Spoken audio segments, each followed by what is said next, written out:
Jadi Betul, kita Pak. masuk bicara soal NPI dan baseline karena yang kemarin kita sudah selesai bicara soal sampai scope dan boundary. Masih ingat chapter 1 kesimpulannya scope dan boundary itu harus bisa melayani tujuan dari nyiptain sistem.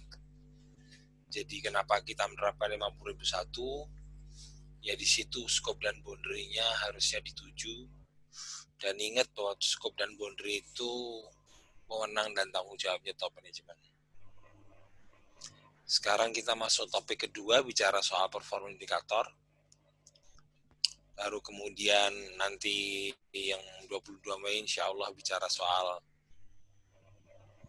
peluang penghematan energi sama prioritasnya, bicara MNV, baru kemudian bicara soal NMS performance, jadi bukan performance energi saja, tapi performance NMS. Jadi kemarin sudah kita bahas juga bahwa ini sekarang struktur ISO 50001 yang baru, 10 klausul karena ikut high level structure, di mana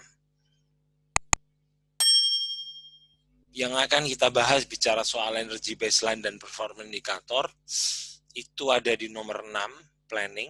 Leadership kita nggak bahas secara khusus karena itu klausulnya dijelaskan nanti kalau kita bicara soal ISO 50001 requirement itu apa. Tapi memang jelas tugasnya leader, tugasnya top management di 50001 2018 ini jadi lebih banyak daripada yang versi yang lama, lebih jelas. Tapi kemudian kita masuk ke sisi teknis, jadi top management sudah menunjuk energy team. Selanjutnya pekerjaan pertama energy team adalah merencanakan sistem sesuai dengan scope dan boundary untuk mencapai konteks organisasi, dalam artian kenapa nerapin sistem, untuk apa, isu apa yang terkait, internal, eksternal, ekspektasi apa dan sebagainya di cover di sana. Di skopnya, kemudian tugas pertamanya adalah menetapkan perencanaan, planning. Nah, ini yang akan kita bahas pertama kali. Nah, kalau di klausul 50.001, ini klausul 41 sampai 10.2-nya, maka menetapkan kinerja energi yang benar, kemudian menetapkan baseline itu ada di klausul planning 64 dan 65 ada di sini. Jadi tolong dibayangkan begini teman-teman itu. Kita menerapkan sistem manajemen energi itu tujuannya yang paling pasti adalah meningkatkan kinerja energi. Jadi kalau ditanya, ngapain kamu nerapin sistem manajemen energi? Ya supaya kinerja energinya membaik.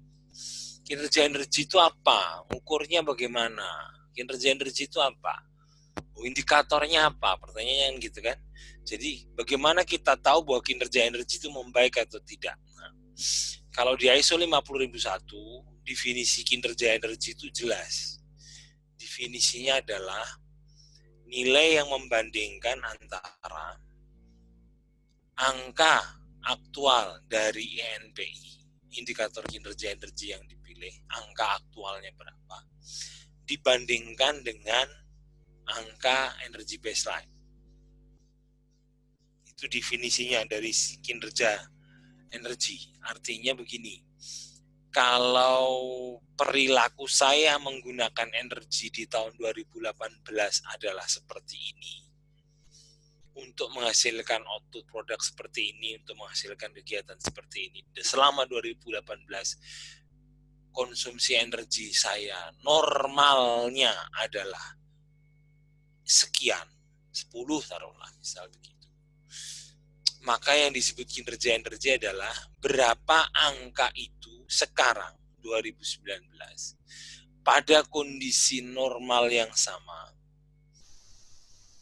angkanya berapa. Kalau angkanya misalnya 11, maka kinerja energi saya tahun 2019 11 dibanding dengan 10, artinya saya pakai energi 1 lebih banyak. Bisa dibilang boros. Gitu. Jadi ada 2 yang harus dilihat. Satu, INPI-nya, indikator kinerja energinya itu apa. Nah, itu diaturnya di 6.4. Kemudian yang kedua adalah baseline-nya berapa. Baseline-nya berapa. Jadi yang disebut baseline itu kondisi normal periode waktu tertentu. Ya, itu ada di 6.5. Itu nanti yang akan kita bahas. Jadi ini kritikal sekali, nanti saya kasih contoh kenapa menetapkan baseline yang benar itu penting sekali. Karena banyak Bapak dan Ibu perusahaan yang sibuk menerapkan sistem manajemen energi 50.001, sertifikat sudah dipasang di dinding 2 tahun, 3 tahun, 4 tahun. Tapi setiap rapat manajemen review, sebenarnya nggak ada yang yakin savingnya berapa, manfaatnya seberapa besar menerapkan sistem itu bagi perusahaan. Karena selalu saja ada diskusi, ya hemat tapi kan, ya boros tapi kan, karena, nah jadi nggak firm. Apalagi teman-teman finance misalnya, bisa jadi sangat-sangat jarang sepaham dengan teman-teman engineer yang ngurusi project energy efficiency. Ujung-ujungnya performa energinya itu galau lah, nggak yakin-yakin amat. Kalau istilah saya nanti pas rapat di sini cuma rebutan jadi mana yang ilmu tai chi masternya lebih tinggi aja. Ya, itu yang akan kita bahas untuk pertemuan kedua ini, bagaimana pentingnya punya NPI yang benar, punya baseline yang benar, sehingga at the end, pada akhirnya kita mampu mengatakan dengan yakin dan meyakinkan bahwa energi itu memang kinerjanya hemat atau tidak. Enercos, One Stop Energy Management and Sustainable Solution Service.